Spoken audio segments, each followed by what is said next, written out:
Hello, welcome back to Asian Cinema Season 2 and some of the videos with Connie talking about Studio Ghibli films. For the record, we just finished recording a video on Grave of the Fireflies, and to go from that film to this one is a different leap altogether. It is Laputa Castle in the Sky, which is the first ever Studio Ghibli film released in 1986, I believe, directed by Hayao Miyazaki, and it is a high adventure fantasy film. What did you think? You hadn't seen? No, you had seen it before. You had seen it before, but it had been a few years. Yeah, it's been a couple of years now. And you wanted to revisit some of these, so. I did. I didn't remember absolutely everything of it, but I remembered some. And it's kind of like one of these movies that I would want to almost read a book. Like if it was based on a book, I feel like I would want to read it. Okay. Because it's that kind of fantasy thing. But yeah, it's enjoyable, it's entertaining, it's quite long, isn't it? It's very long, it's 2 hours, I think. Yeah. It's a non-stop ride, 124 minutes. And it's just like visually, it's really nice as well. I like the different elements of it and the build-up and everything. The character journeys for a lot of different characters, which I had forgotten about, I think. What do you mean exactly? Some of the characters' persona kind of change, or the way you look at the characters, and they change, and it's good. Oh well, we're not going to spoil anything. That will spoil something, so I'm not gonna. No, okay, all right. That would spoil something. Well, maybe you don't expect it to happen. Okay. What could it be? So I mean, just for housekeeping, it's about these two kids. Pazu. He is a young boy working in a mining village in the mountains, and a girl falls from the sky. Sheeta. It's an intro. He's always screaming her name throughout the film, and she falls from the sky, which is an amazing opening. You just see this blimp. There's this young girl right from the get-go. I think they offer her some food, and she just doesn't take it. So instantly, you know she's in a position where she's not comfortable. There's a big siege, some pirates enter the blimp, and she falls off the blimp in through the clouds, and the opening begins. Like, it's an amazing kind of like, holy shit, where's this going? Jump straight into it. Yeah, jump straight into it. The girl falls from the sky, he catches her very slowly, and basically those two go off together, and she's on the run. Different people are chasing her. There are these, shady, bad guys. There's these pirates who are after her. She has this stone. A very fantasy-like story. And it's just, I think it's one of the best adventure films ever made. It's not one of the best films ever made. There's a lot of, it's one of those ones where I kind of always lose a little bit of interest as the film is getting towards the end. It has its moments where it's a little bit draggy, yeah. Yeah, I don't know how it drags, even though it's so fast-paced, but I love the scale of the journey.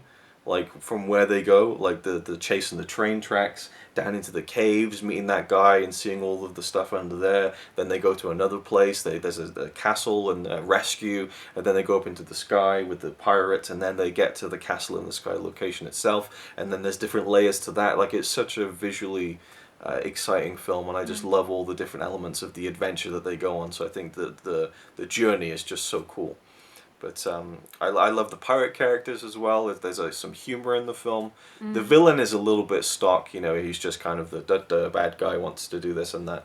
Miyazaki usually doesn't have a villain in the film, but this one is a fairly clearly drawn bad guy who just is there to be the bad guy, and that's fairly. I mean, I feel like it's very the agent in the agent in Matrix almost. Matrix. Yeah. What's his name? No, not Mr. Anderson. That's Keanu Reeves. He's just Agent Smith, I think. Yeah, and also Red Skull. Kind of like he's just a bad guy with the glasses. Yeah, and that's fine for a film like this. I think it works, but it's just that Miyazaki usually has like really well developed characters who have different sides to them, whereas he's just pretty one note.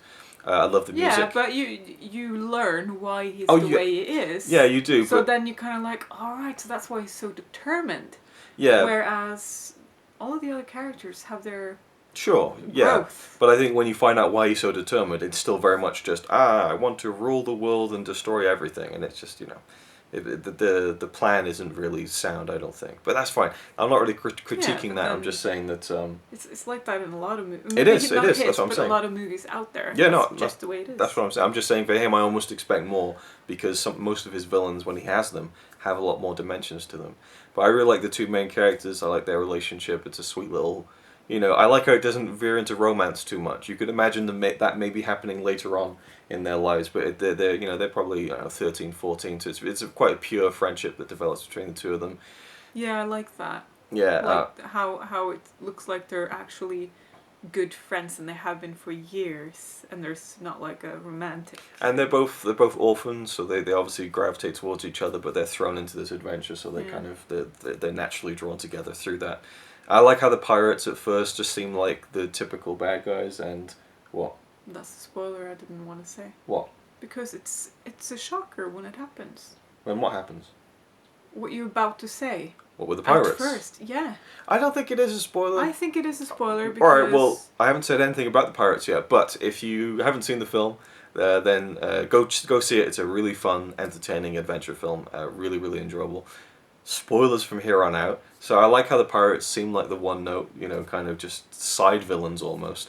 And I don't think they necessarily become good guys, but you kind of learn to kind of like them as characters, I think. And they become slightly sympathetic. They're still pirates by the end. Yeah, but they grow to actually love the kids that they've been chasing. I don't think love them, but She does. Yeah, I suppose in a way. You get to know the woman, and Yeah. it turns out that the guys are just innocent, stupid guys. Yeah, and... So they're actually kind of good guys, even though they're pirates. And definitely that questionable moment when they were all kind of looking at Sheeta and like, oh, she's so beautiful. And it's like, She's like 12. oh, okay. Why are you reacting to that now? When I commented on it during the movie, you're like, no, I don't think that was what the... Well, because like it's pretty clear. I don't like that. I just don't like to think about it. I guess, but it's unavoidable. I'm not sure. I'm not sure if they in the English version, because I have seen the English version, but it's been many years, so I can't remember if they lean into that less or more. I don't know. Hopefully less. Hopefully less. Yeah. I think it's enough. I love the music in the film. I think that it's a really like soaring, epic score. You mentioned when the opening title's happening, oh, I like this one because you've been listening to a lot of the music. That's Kiki's delivery service, yes. Well, I like that one too. No, I listened to like the main theme. The main theme, yeah, it's a really good one. Quite a lot while I've been painting. I love the whole idea of a castle in the sky and civilizations in the sky and just this mythic kind of thing, and how Pazu his father took half a picture of it.